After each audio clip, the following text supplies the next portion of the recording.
Hi, welcome to CMO Insights, the podcast series. I'm your host, Jeff Pedowitz, President and CEO of the Pedowitz Group. Today, as our guest, we have Ed Breault, Chief Marketing Officer of Aprimo. Ed, welcome to the program. Thanks for having me on, Jeff.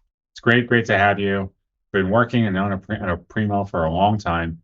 You guys are doing some really exciting things around digital asset management and content, especially with generative AI, which is the hot thing. Love Yeah. to hear more about it. Yeah, Aprimo and the Pedowitz group have gone back quite a while. Aprimo's actually we're hitting our 25th year as a company, founded in '98, and yeah, it's been many different iterations of a company, and pioneers in marketing resource management, of course, and then market leader now in digital asset management for customer experience. And so now, though, specifically with generative AI, I know all the major software vendors are racing to get it as an interface into their platforms. But how is Aprimo using generative AI, and what are your goals? Absolutely. Yeah, we've been using generative AI for many years now. Primo AI has been something that we put right in to the platform, and when we saw this new this the ability to integrate, we just launched this integration with OpenAI, ChatGPT. We realized that's something that would, I'll call it, revolutionize the content supply chain for folks that use our platform. So we embedded in very specific areas across Aprimo, and we raced to get it in. We've been experimenting with it for a long time within Aprimo Labs, and it's mind blowing stuff. And what we want to do is pull marketers, content marketers, experience leaders into the future, and it's doing that. Like every day is like a new future to give folks something that was core for us too is cycle time. So our ability to have you be creative faster, that early stage ideation, and also the generation of content. I would say before, as marketers, brand leaders, folks that use Aprimo, just anybody really going after strategies, some examples like personalization or storytelling at scale, total game changer. I would have told you before we've got a content scarcity problem. And even like all this data says there's not enough content for personalization and not enough resources. That all changed. We have a content abundance problem that we're trying to solve for now. We've got machines generating data, machines generating content for that data. So it's a real, like, I'll call it combinatorial problem that's emerged. So we're just solving new problems now. So, what are some of the things that have been mind blowing for you? Like, what have you been surprised by? Number one, the speed at which it can generate content variants. Testing is something that's very big for a lot of industries and teams. Its ability to understand audiences and to personalize. So it knows roles, it knows personas, titles, and what things that would resonate with them. So you can actually generate content in a more human-like fashion. That's been massively mind-blowing. Just how smart it can be has also, been some of like those mind-blowing moments.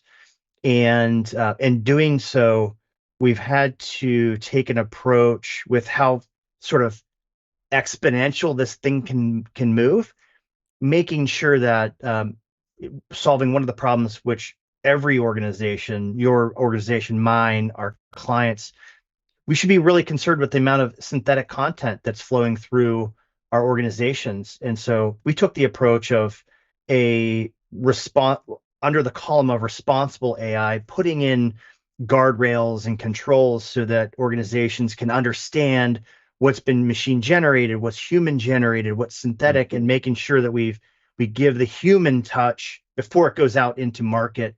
And I've also, yeah, what's been really interesting is how we can control it, and it's not something to be scared of. It can actually be very well contained. There's been a ferocious debate over the ethics of using it for content, the privacy, plagiarism. Some people will say it's still it's machine, it's dry. You could easily tell when a machine's writing the content versus a human being. How would you respond to any of those or all of those concerns? Yeah, those are absolutely concerns. You know, the definition of ownership is human generated. I think that there's definitely an ethical layer that we as marketers need to have, us who create content. What's like truly authentic? What did you actually, produce? What was your unique creation that you've had in there? So you always need to, when you put your name on something, you absolutely need to make sure that you've made that ethical decision. And then where it has been machine generated, it's just like when you write anything and you give sources to materials, cite the reference. Cite the reference of where you've borrowed information, whose ideas you used. Cite the reference of where you've leveraged generative AI to produce the content. Be honest in doing so, and yeah, it's certainly something that has to be we have to be extremely responsible with in our production of content with AI. Give me a game changer for sure. It's exciting and definitely looking forward to the future. You had touched when you were talking a little bit about Aprimo over the 25 years. You guys have gone through several iterations, in terms of how you identify as a platform, the market sectors you serve. As you look now into 2023, 2024, how is Aprimo going to market and what are you trying to establish today? Absolutely. Going to market today as AI powered content operations, going back our heritage of pioneering marketing resource management and then also digital asset management for customer experience. We've put content at the center of this content supply chain that needs managed. So this platform is content operations, the people, the process, the systems, the data all together. So we go to market today as AI powered content operations. It's a big, big change. Yeah, And so as a CMO, how do you manage the challenges of that changing brand dynamic, identification, and messaging? If people know Primo for something else, and then how do you manage that with the go forward? absolutely. Yeah, we're many things to many different folks. That's for sure, and you can't lose sight of that. One of the things that we did, one of the iterations of this business is, we were acquired in 2011 by another organization. We spun back out into private equity. We became Aprimo again for the first time, or for a new time. We weren't born in the cloud. We were reborn in the cloud, is what I like to say, and spent just an extreme amount of time meeting with our customers. What did they think of us? Who we are? Who do we want to be? And what we did was not take that lightly. So a lot of the our thought leadership, a lot of the stories that we create, the personas that we identify with, we've done a very good job of communicating some of the changes and pulling. Folks needed, I'll call it, some level of self-identification of the roles they use, because they identify with the technology we use. That's their job. So we wanted to make sure that they had a story to move forward with as well. And so it's really staying out in front. We've put a big focus on generating content, our own first party generated content, doing research, telling stories. We're out there on all channels as well, and really putting some of these customers at the center of our stories. We've humanized a lot of what we do so that our stories can take on like human-like characteristics like emotions and following some of the hero's journey stages of storytelling. And it's really staying out in front and being highly communicative and pulling folks along with you as a brand. Let's talk about internal then, the changes, the dynamic, the change management, the culture.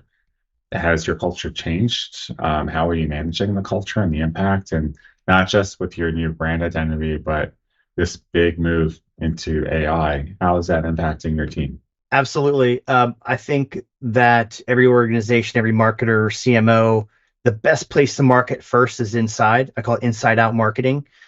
And it's we also, like I said about our customers, we had to bring our employees along with the journey. We've got Aprimo Labs where all that innovation is being produced, and we've got open channels within Aprimo, within the company, and we allow folks to. We have some terms we use. We call it radical transparency. We've aligned the company. Our new our CEO, Eric Huddleston, who's absolutely brilliant, has come in. He's got like I call it lightning in a bottle for scaling up SaaS B2B companies. Brought in a high degree of change and a playbook for change. And he's always said the thing that will make us successful is our organizational capacity for change. And so we've changed a lot of things. And radical transparency was one. And we have open channels of communication. We can actually follow along with our Aprimo Labs team as they're, I'll call it the think tank in the organization, as they're going through testing and learning and sharing. I'm in there just like reading along, and the speed at which this is moving is I'm able to follow along with it. And so are all the employees at the company. What other ways are you radically transparent? What does that mean? Radical transparency. So we manage our business with OKRs, objectives, and key results. And of all that, we've got about 40.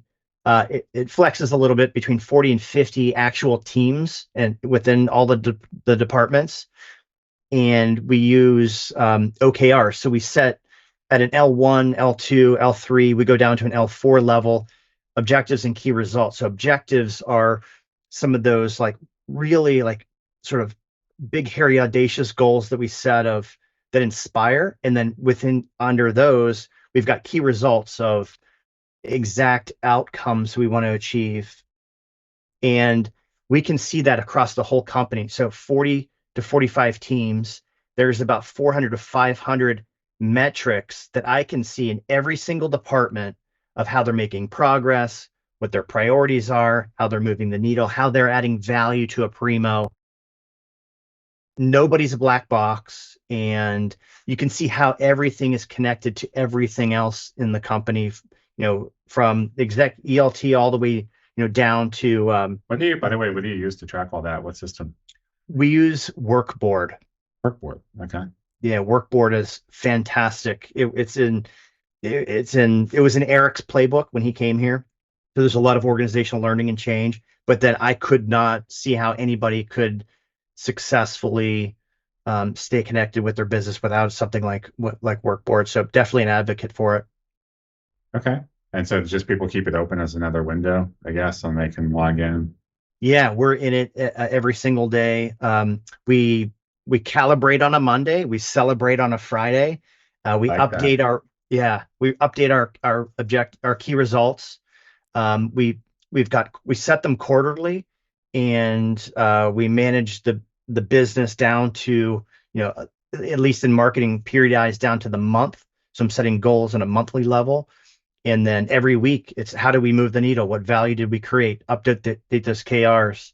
And we celebrate on Friday where if we hit a goal, we've got some cool emojis, like celebration emojis that go across the company, and everybody kind of celebrates other team victories together. That's awesome. I love that expression. I'm going to have to borrow that one. Calibrate Monday, celebrate Friday. That's great. You had an amazing career as a marketer and now as a leader. As you reflect back upon your earliest days and you would go back and talk to an earlier version of yourself, what advice would you give you? Stay uncomfortable. That's allowed me to stay in a zone of growth, continuing to push my personal achievements forward, and professionally as well, moving into different roles. Stay uncomfortable, stay out of the comfort zone, avoid any sort of stagnation. And then also, improvising has been a huge piece of my career. Not everybody, you'll get to a place of you don't have everything you need to be successful. You got to go fabricate it. You have to go build it, create it on your own. and generate that new value. So yeah, that would definitely be the advice I would give. In the moment, it's hard and it's painful, but that's where you get to another side of growth. And what advice would you give for your fellow CMOs who are grappling with all of these economic changes, technology changes, impact of AI? What would you tell them? Lean in, adopt, embrace, think to the future. Um, yeah, it can make us more human, which I love, right? Because there's certain things that are just better outsourced to machines. And the more we can offload that to a machine, we can focus on the things that make us uniquely human and creative and bring us joy.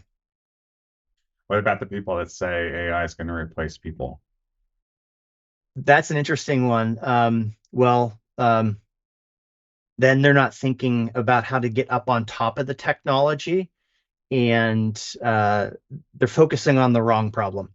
The problem is, how do I get this technology to advance what I'm doing and push my career forward, push me as a human forward.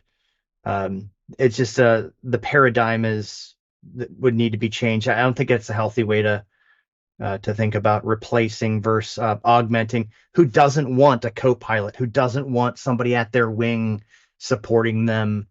You don't have to do it alone and think of what you're doing today is the same you'll be doing tomorrow, because humans like to change, gradually or linearly. I would say technology is exponentially, where we need to think about how we sort of stay within that space.